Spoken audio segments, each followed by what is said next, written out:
We're back with a brand new episode of Cedric Maxwell Podcast. I am Josue Pavone alongside Cedric Maxwell. Man, this Celtics team, I guess the plot thickens, right? You got Robert Williams, a torn meniscus, but in the meantime, the Boston Celtics have a matchup against the Miami Heat. But before we get into all that, Max, I got to ask you about the slap heard across the world, man.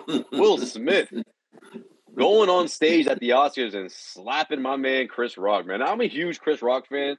He's one of my favorite comedians. I'm also a big fan of Will Smith as an actor and just someone who I've watched growing up. And to be honest with you, Max, to be completely honest with you, I hated that these two, that had to be these two, right? But man, what's your reaction? Because one of the first things that crossed my mind is what's Max going to say about all this? First, I thought it was just staged, and even after he slapped him, it still kind of looked so staged. Like, it really didn't look like a real slap. But then I started to get a feel for it when they started to show people later on in the audience, and there were women who were holding their mouths, and I think they showed The Rock, and The Rock was looking like, what the hell was that? And so I think he did the people's really eyebrow. Kind of crazy how it happened. More the timing of it couldn't be more better for the city of Boston, since Chris Rock's first performance is going to be here in Boston at the comedy show at the Wilbur, and everybody is hyped up about that. So I'm sure Boston's going to get national coverage. And I heard the prices for the Chris Rock show have actually gone sky high now. So it was already sold out, but it's going to be even crazier. Yeah, it's crazy because before the award show, I want to say the cheapest ticket was about $85. Now I want to say it's like $190. So yeah, there was a significant leap there. Well, I think from Chris Rock's standpoint, I mean, financially, it's only going to help the show if it needed help already. Yeah, but come on, Max. You don't want to be 20 years removed from a financial standpoint. No, did I like it? Did I like to see two black men squaring off in that kind of situation, making a mockery of what brotherhood should be? No, I absolutely hated that. And gosh, it was just so crazy. And it only could happen in Hollywood, where you think about somebody come up at an awards show. And you remember when, I want to say it was Kanye West jumped on the stage and took an award from somebody. I said, she didn't deserve this, but that should go to somebody else. But Hollywood gets those kind of crazy acting. I know, Mo. The whole Kanye thing, I used to say, well, it was on TV. It was still wrong, but at least it wasn't one of these. But this is the Oscars, man. This is Will Smith's shining moment. His first one, Best Actor, which is a prestigious award that they get handed out towards the end of the show, and he was in tears, man. Of course, I can't imagine. Well, let me ask you this: embarrassed he must have felt. Is it going to help the production of the movie itself?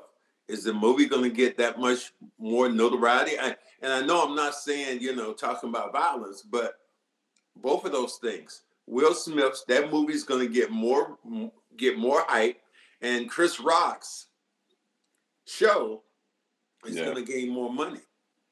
That's true.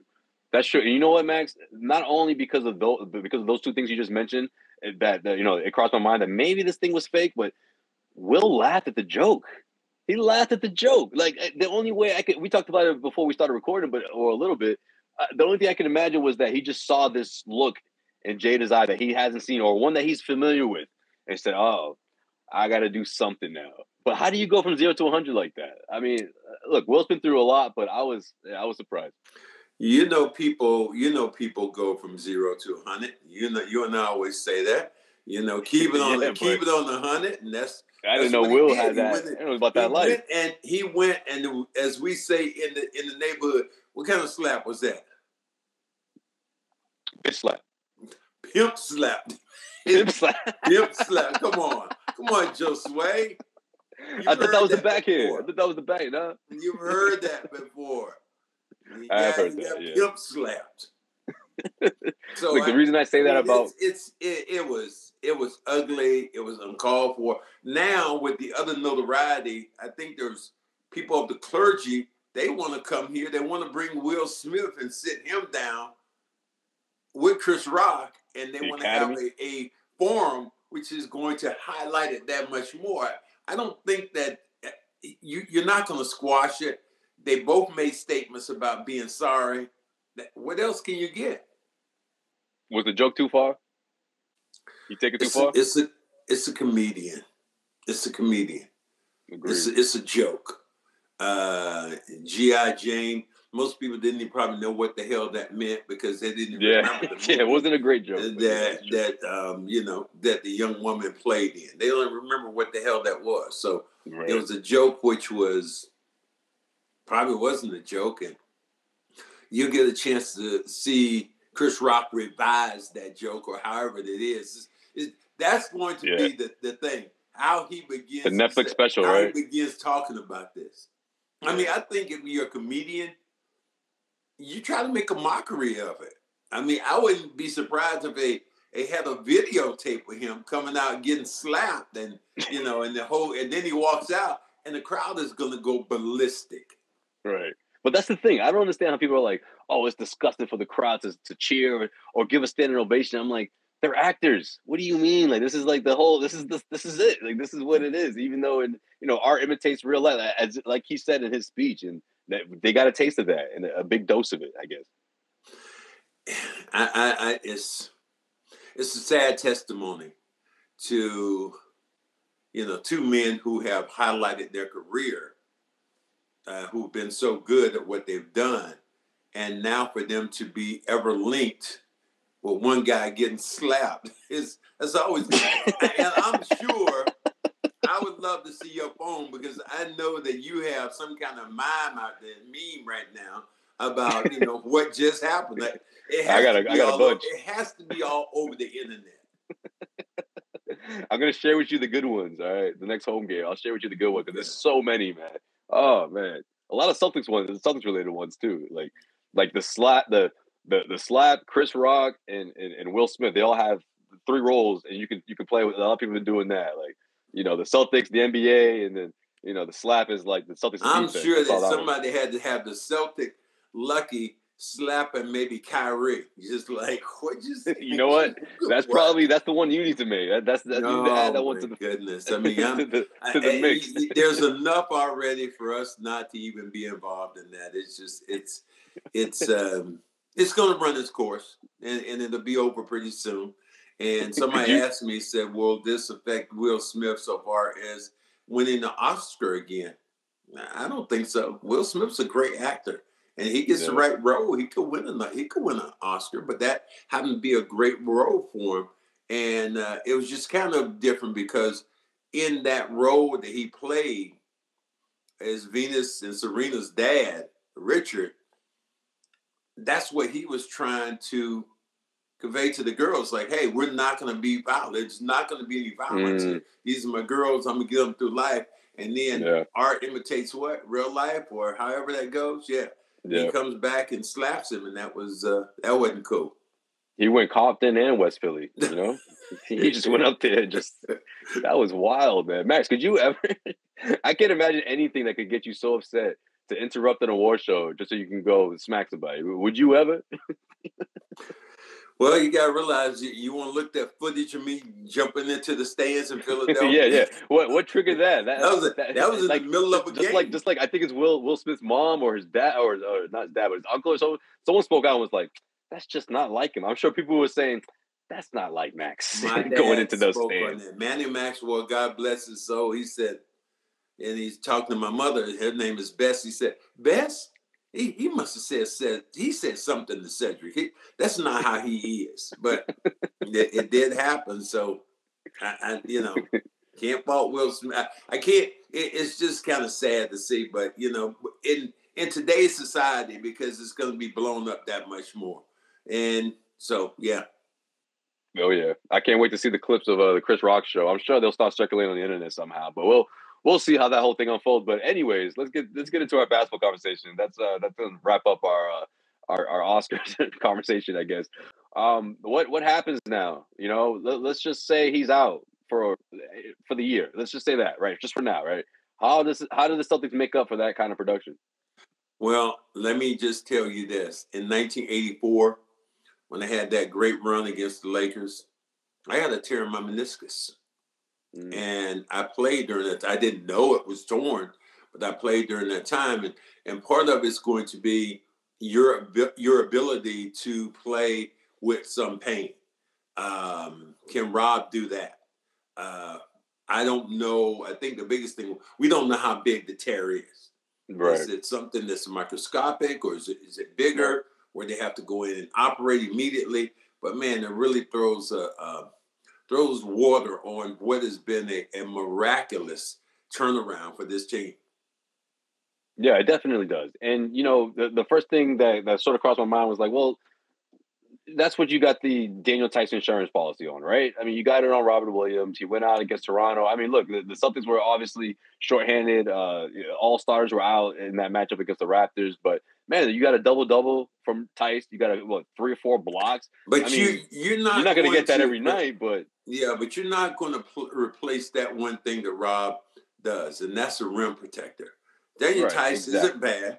Al isn't bad. But Rob Williams is extraordinary when it comes to protecting that rim. And I've seen guys start to look over their shoulders when they go toward the hoop because they're looking for Rob Williams to come from no place to block the shot on the offside. So you're not going to be able to replace that, unfortunately.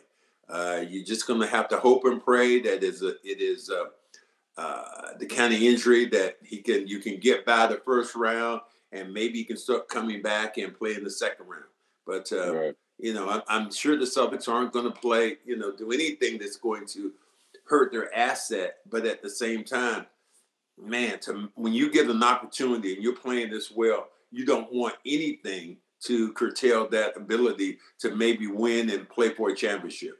Right, and that's exactly what I was talking about after the Raptors game. I mean, we don't know the size of the tear. We don't know how bad it is. But to your point, I mean, pain tolerance is going to be part of the conversation, obviously, depending on the tear. And also, man, if you have a chance this season, especially the way things are in the Eastern Conference, to make a run to the NBA Finals, and maybe that's not an opportunity you'll have next season, you have to really consider that, right? Even if you are Robert Williams, even though you are on this 4 or 5 year contract that you just signed, that's going to take, you're in a spot in your career where maybe you can do it, right? You're young enough to do it, and then during the offseason, recover. But again, we don't know the situation. We don't know the severity of it. Until they go in and until they look and do whatever it is on that knee. I think that's the big thing about it, because we've seen, how many players have we seen in the NBA stay out of games with soreness in their right knee or soreness in their hip or something. And Rob missed a lot of games, maybe soreness in the knee or maybe the back. And I know for me, when I had the tear, that's how I felt. It was soreness, but look, okay, I can try to play through it. I don't know what his pain tolerance is, and I don't know about what the severity is of this particular injury. Do you think it disrupted your performance in a way? I mean, obviously you held the pain, but did it affect you in the way you played? I think it did. There were times when it did because, I felt it. I knew it was there. But when it took almost 6 months to get to the point where I couldn't play with the knee in that situation. So I think I look at this team now and, man, they played so well to put themselves in the position to be world beaters. And now to be a team that's on the verge of being one of the teams that can connect and win the championship and not to have all their pieces, oh, man, that's just really frustrating for Brown and for Tatum and for the entire organization and Celtic Nation. All right. Because now you're leaning on guys to come off the bench. Also, you're kind of asking people to do other things, or not even necessarily that, but you don't have the same makeup you were. But at the same time, I think this could be inspiring for certain guys. And the only two I really think of is Tyson and Grant Williams. I mean, look, I'm not going to be unrealistic and say, oh, Nesmith could turn the corner here and go, no, or Peyton Pritchard, if he could put up 5 threes a night, who knows? I don't think that's realistic, something that you can rely on all the time. But what you can rely on is that defensive intensity that you're getting from Grant and Tice. At least that much could help you. I think it puts a little bit more pressure on Al, though. That too. Yeah, it does. To up his game. defensively, because they're not asking Al to shoot a lot. And Al he was in the perfect catbird seat.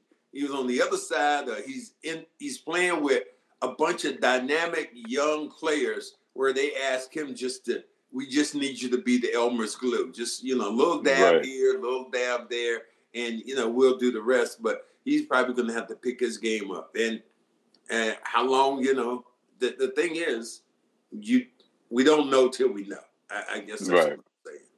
Right. But we do know about the Lakers, though.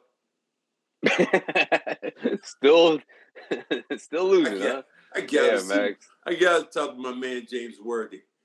You should, because if things were the other way around, you know how he would be. You know how he would be. He is laying on the table right now, like, oh God, oh, God. Wait. Is this thing going? Oh God, please. And the best part is that the schedule keeps going. The schedule keeps going. You can't avoid it. Here's for you, buddy. You got your cigar now. Hey, puff it now. About here I am. What you want to light it for me? You got to spark that when the season's over. You want to take a puff now, James, or what you want to do now? I when guess the Lakers that's season's over now with watching how bad your Lakers have been, and to see LeBron James, the only thing he could possibly win is a scoring title. And he has to play 3 more games on a sore knee. So that's the title he's aiming for this year. I don't know what they're going to. They got a huge game tonight, versus Dallas. They don't win that game in Dallas. All bets are off. I don't think LeBron James is going to make the playoffs. Yeah, it might be a wrap. I'm with you, Max. Max, is this the worst? There's been super teams in the past that haven't obviously reached the championship, but is this easily the worst super team you've ever seen? I played on one my rookie year. We had JoJo White, we had Charlie Scott, we had Dave Cowens, we had John Havlicek, we had Curtis Rowe, we had Sidney Wicks, and we had Dave Beam. So we had at least I think I named about 5 of those guys who were going to be Hall of Famers, but they were old. And the year before that, they had competed against Philadelphia, and Philly barely beat them to go to the Eastern Conference Finals. So I've kind of seen this act before when you think about having an older team and them trying to do it on a nightly basis. It just doesn't work. But these guys are hovering. Well, I guess LeBron's a little bit over 30, but they're either hovering over 30 or under. LeBron's hovering. How old is LeBron? Is he 39?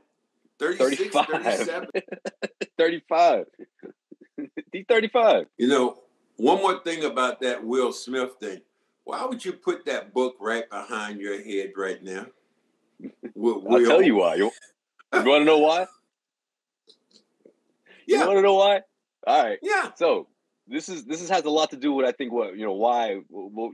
This is why he did what he did, I think, and I'm glad you mentioned it. So the very beginning of the book, and this is a theme that carries throughout his entire career, his life, right? He always regret not standing up for his mother. His father was abusive. There was a couple of instances that happened when he was about 11 or 12, and it was something that followed him throughout his entire life. When he became a rapper, he was considered too soft, right? Oh, you soft. You don't swear. Everyone else this is a thorough community. You're not about that. So there was always that, right? And then as he got older, you're the guy you're on the PG show, and all this. It's always been his toughness, and that's always been called to question. Fast forward to last year, he was sort of like the laughingstock of Hollywood, right?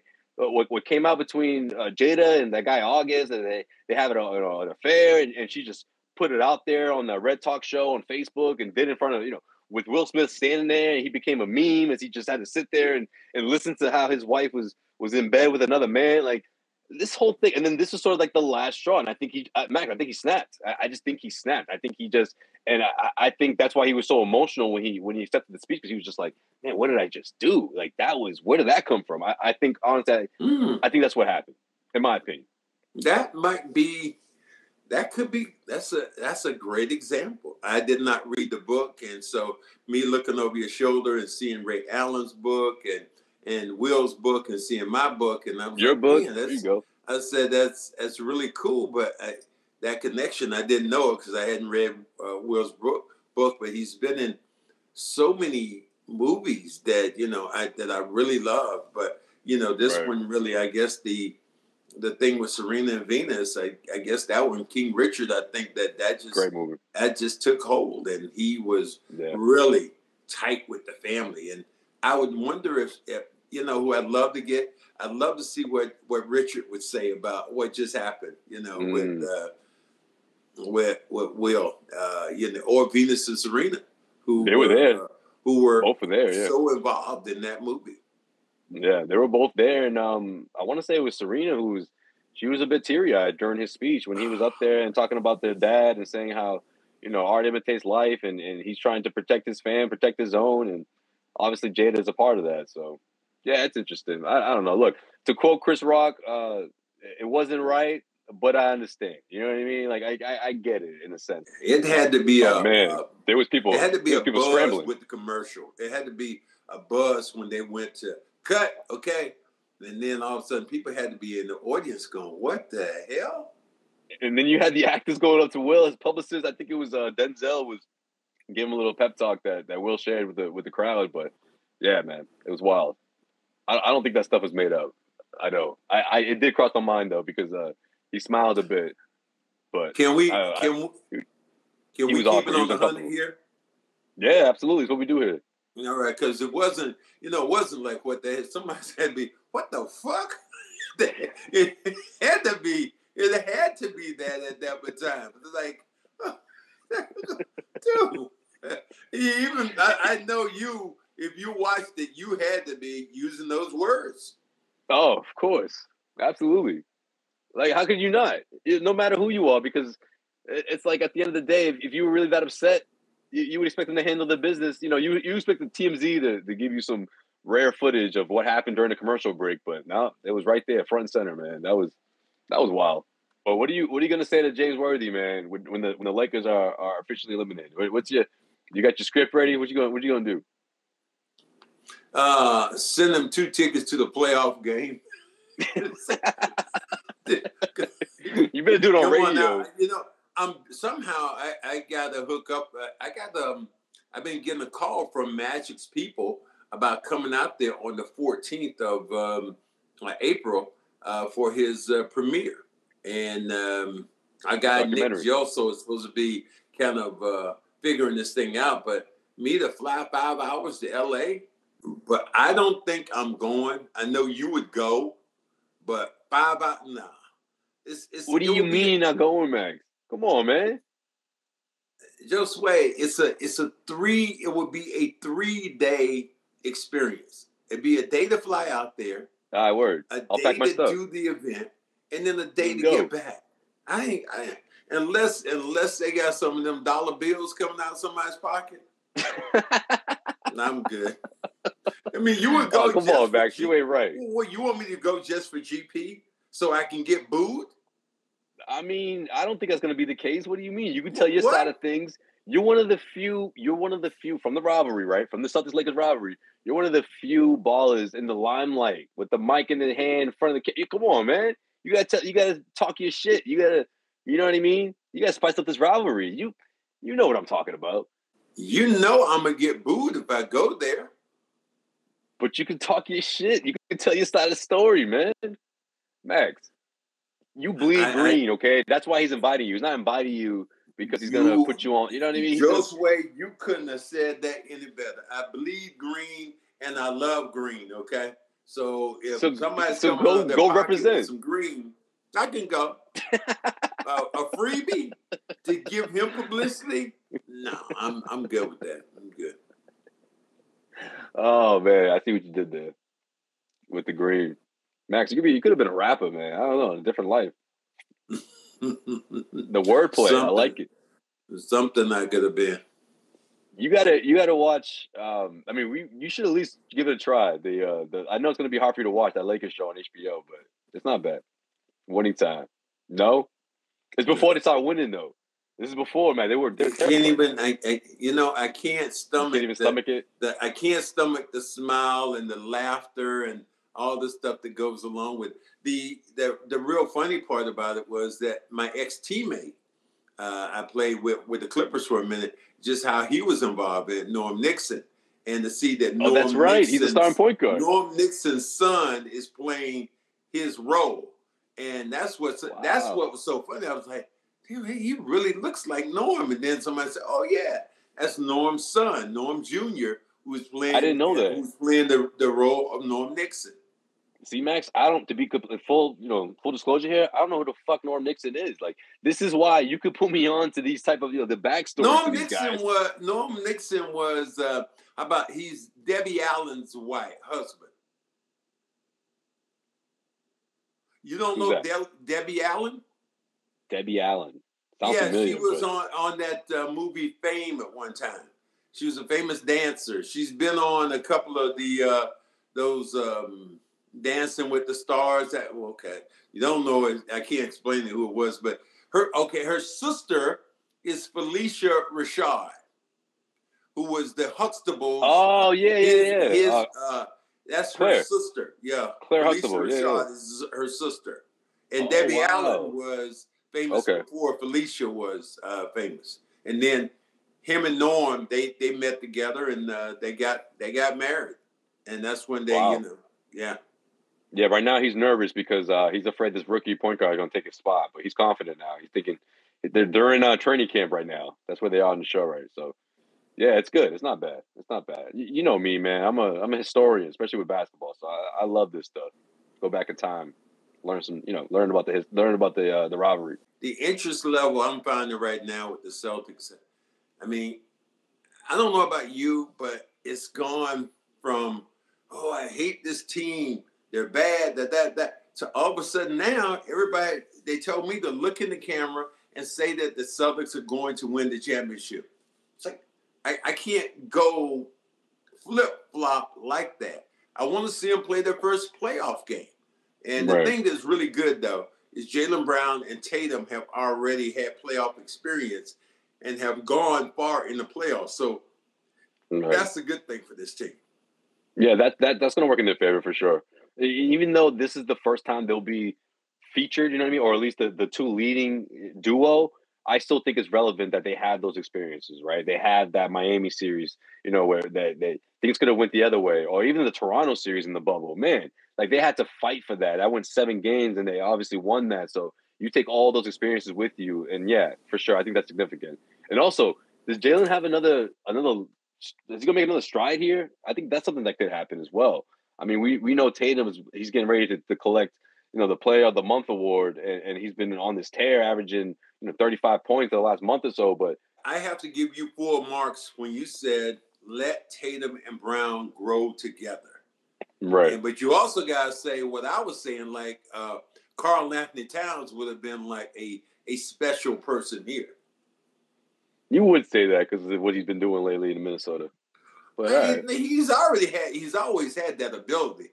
But I tell you what, the last time we saw him, Karl Anthony Towns, he still has some meanness in him. The Celtics beat the swag out of him in that game. I mean,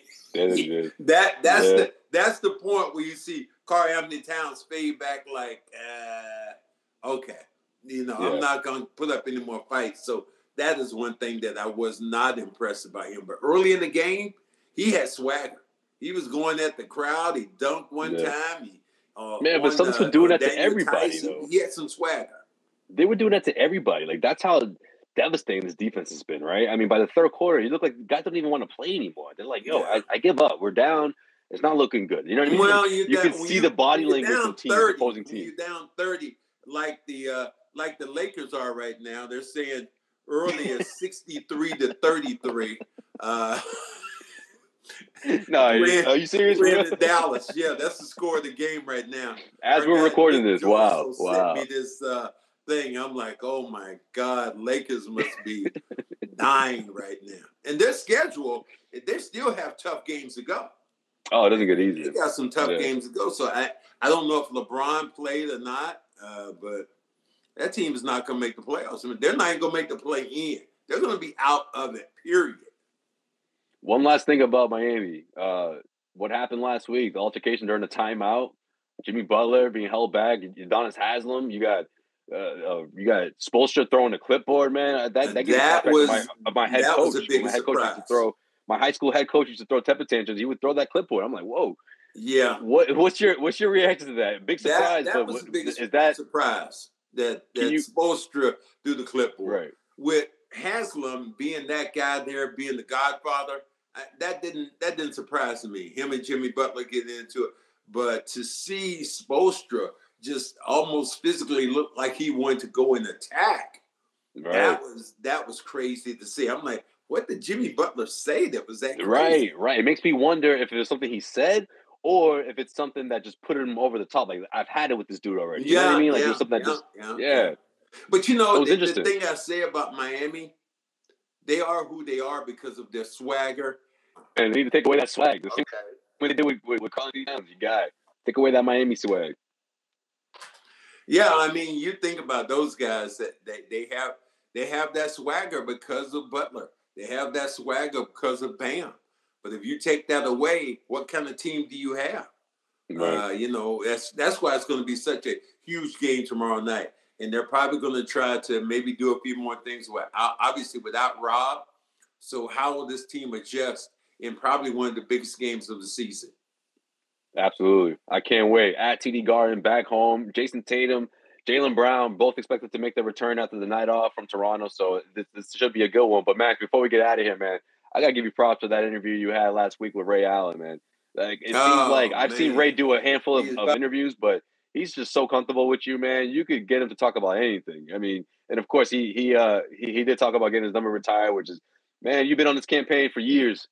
I low key think that's what started this podcast. But pretty much since we first started this thing, you've been talking about or preaching about KG's number and Ray Allen's number going up there. We got KG already hanging in the rafters. Maybe one day we get Ray, but I love hearing what Ray had to say about it.